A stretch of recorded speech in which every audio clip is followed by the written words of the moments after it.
Hey everybody, welcome back to IP Farms. This is going to be part 2 of the farm field tour, if you will. Look over the background noise. We're close to a major highway. Just thought I would bring you along. This is the beginning of the cleared portion of the farm here.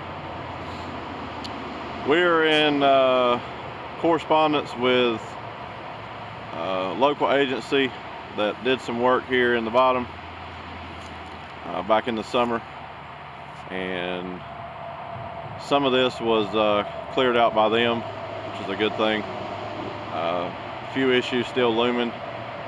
They're going to take care of it as it dries up, say in the spring of the year. So I don't know how far you can see in the camera frame there, but it goes quite a ways. You can see some cars passing up there.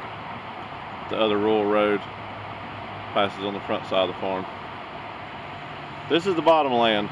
I'll take you over and show you the creek.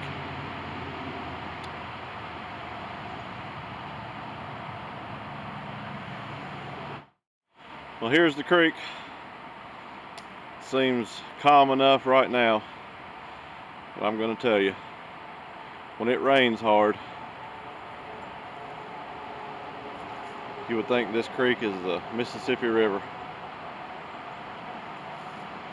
It does not like to stay in the banks.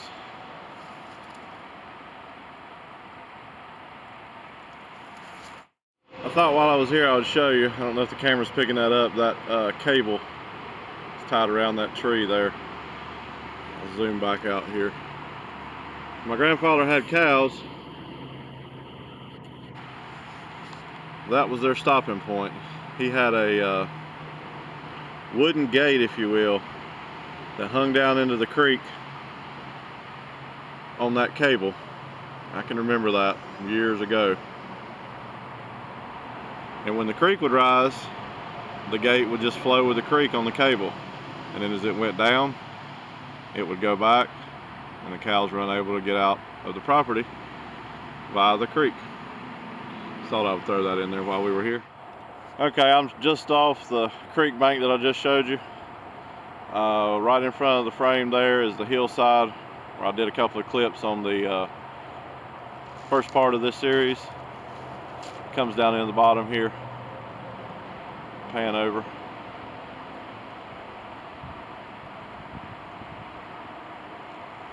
It's going to be the same as the first video. I'm not sure how bad the wind's going to be in this, so I apologize for that ahead of time.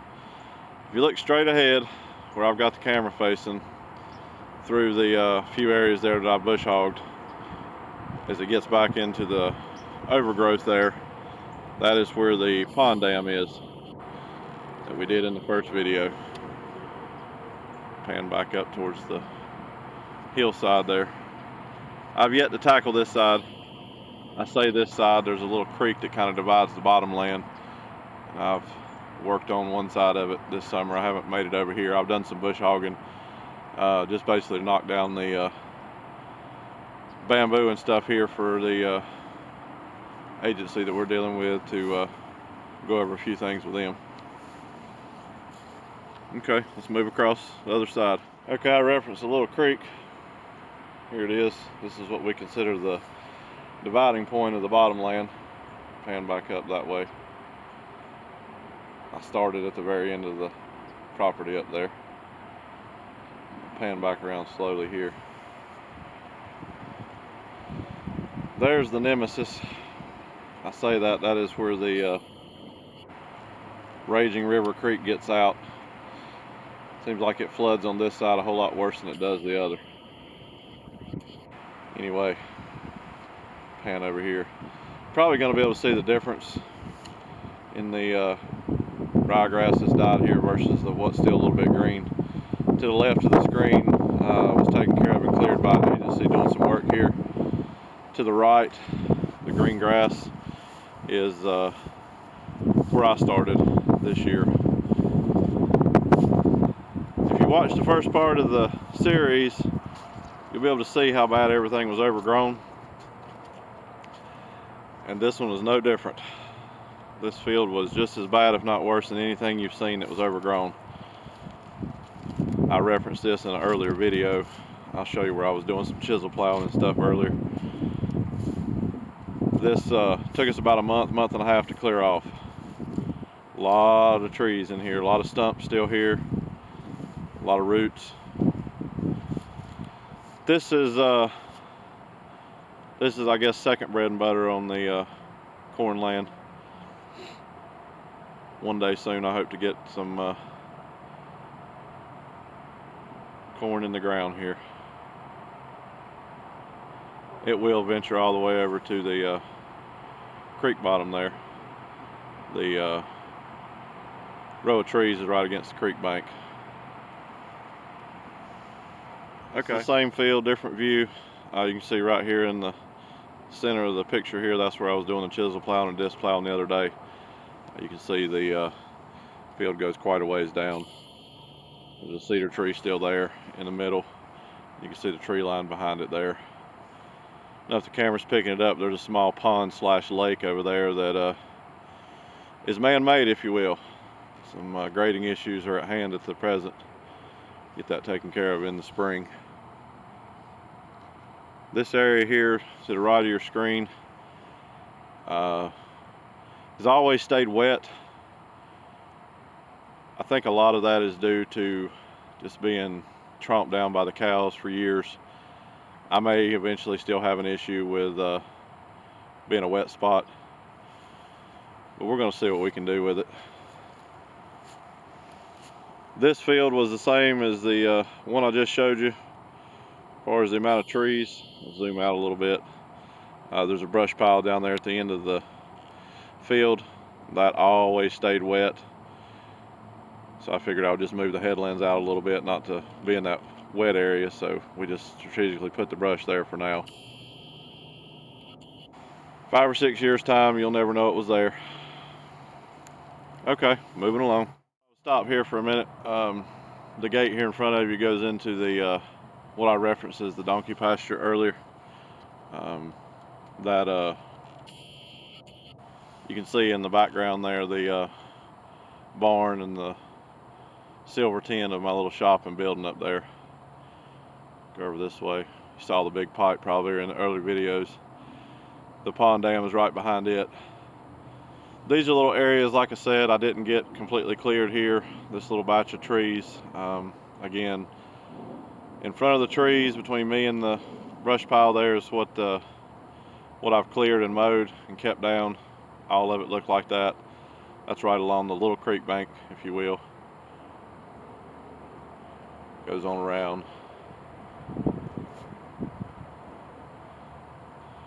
Still have some, we'll try to leave as many cedar trees as I can. They've been here for years. There's a lot of undergrowth that's grown big. I just kind of left the big stuff for now. Pan back out into the bottom land. Okay, if you can get an idea here of this overgrowth, I'm still about 20 to 25 feet off the fence line that separates the bottom land from the donkey pasture. We ran into an issue last year with a loader. Starter went bad on it, and it just started raining. And like I said, this stays wet, so we didn't get a chance to finish clearing this tree line. So that's what I say when I say I've got 45 to 50% done. I mean, this whole field looked like that.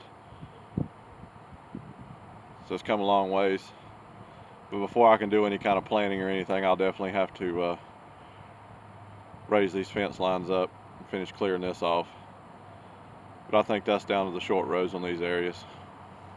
I'm actually in the donkey pasture now, looking back up to the barn where we started in the first few clips of the first video. This comes down, there's a tree line that separates this from over close to the pond and the pond dam. The gate's there that goes into the bottom. This particular tree line here, fence line rather, is what you saw when I was standing up at the barn. Right behind that is the bottom land and the 20 to 25 foot section I said off the fence line I haven't cleared. We've done most of this over here. There's a few big trees here that I think I'm just going to have to leave. The stumps are too big to get out of the ground. We've uplifted some of these limbs and cleared it off. Still have to do some pole saw work to get it high enough.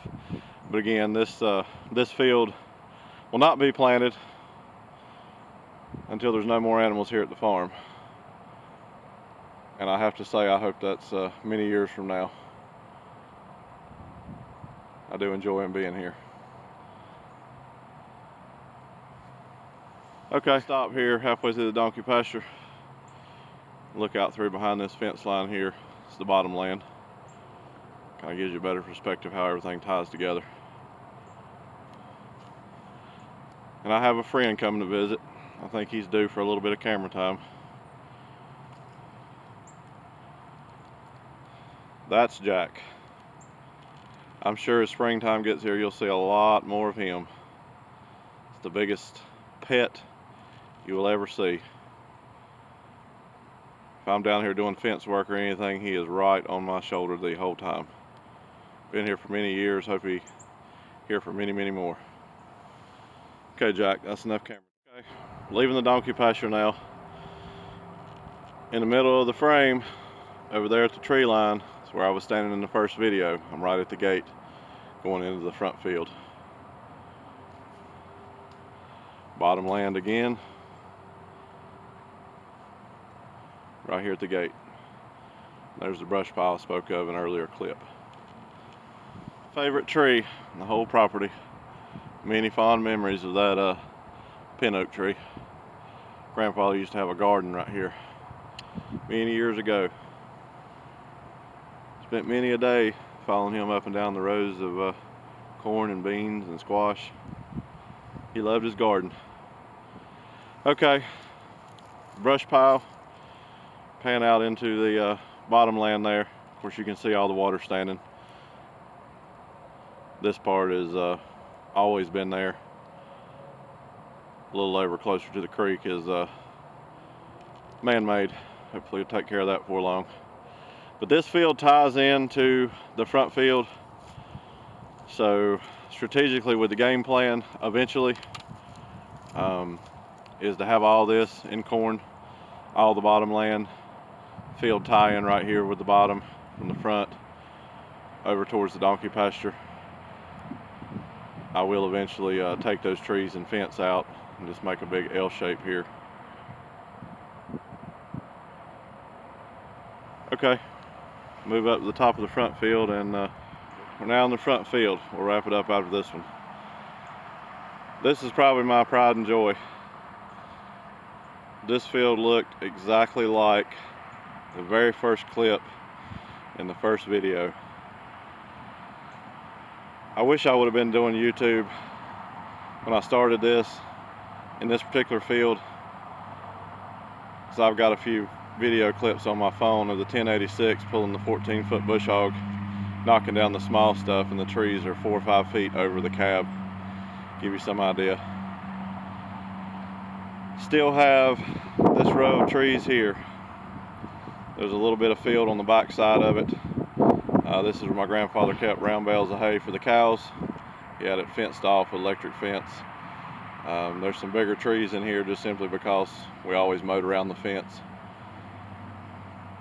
But I'm going to get rid of those and make this one big field. And I'll have to say that this particular field, again, is probably what started the dream many, many years ago. It's just something about it, the way the land lays, how good it looks when everything's green and plush. And I always had dreams of having some kind of crop out here. And I'm getting closer. May not be in 2021, but it's going to be soon. Hope you guys have enjoyed this little tour of the farmland here. Like I said, there's still a lot more of the woods. I'm not going to go through all that. There's a couple other fields and pastures that are smaller that won't have any crops in those. But I hope it gives some kind of better idea of what I've been going through and the reason I'm not farming yet. Thank you all for watching. Hope you consider subscribing. Thumbs up. I really appreciate everything. Until next time, thank you.